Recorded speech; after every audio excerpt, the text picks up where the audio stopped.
You know that one neighbor who thinks they'll run the entire neighborhood, the one who acts like their clipboard gives them supreme authority over your life? Well, what if I told you one woman took it so far, she ended up in handcuffs on her own perfectly manicured lawn, and the Persano called her out, her victim's wife working dispatch at 911.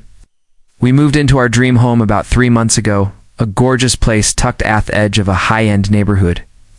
Oakage Hollow, technically Warrant part of the HOA. The property lines were clear. We had the papers, toprove it.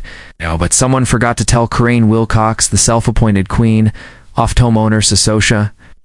The first time she showed up, our door clipboard in hand and a plastic smile stretched across her face. I thought she was just being Naborla turns out. She was casing our house for violations.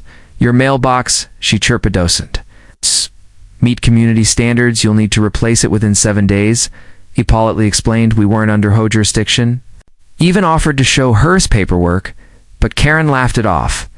That's a common misunderstanding, all homes in this corridor follow the visual guidelines. She left me a binder the size of a phone book filled with rules. Own everything from fence color to acceptable types of porch plants from there. It got worse every week. A new complaint: our porch lights were too bright, our lawn was improperly edged. Sean's blocked our driveway with her golf cart, while she measured our hedges with a tape measure. When she started leaving fake violation notices on our mailbox, my wife suggested we just ignore her. That lasted about 48 hours before Karen escalated to taking photos of our house each night, so we installed a security gate. Nothing fancy, just enough to keep through an bay HOA tyrant at bay. That's when Karen lost it.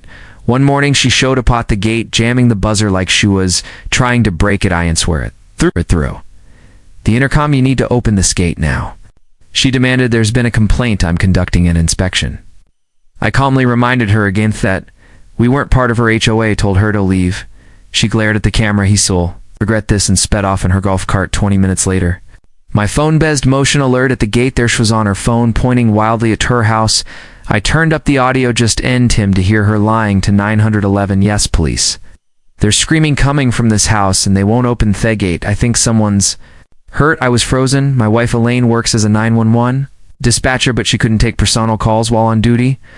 All I could was watch and wait. What Karen didn't know was that Elaine answered her call. Instantly recognized Karen's voice and our address.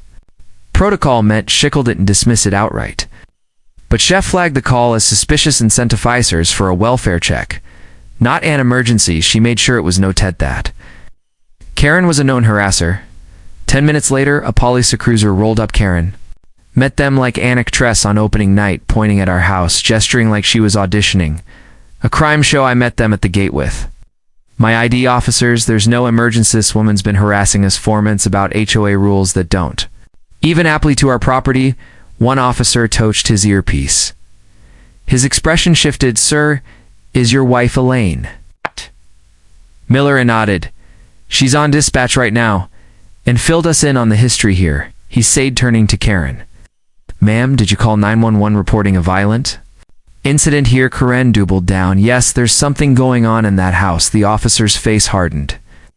Ma'am, all 911 calls, a rare recorded dispatch notes indicate you've made similar calls about other residents. Bear, you're being placed under arrest for filing a false police report and my zoos of emergency services.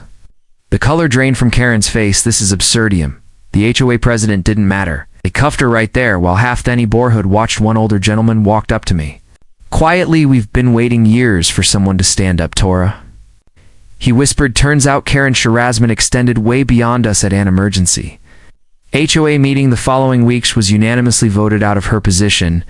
In court, she got slapped with a $5,000 fine, a year of probation, 200 hours of community service, and a restraining order banning her from coming within 100 feet of our property. And just like that, Karen's reign of terror was over, all because she messed with the wrong family and the wrong dispatcher. Subscribe for more wild neighborhood Rama and true stories you won't believe. Actually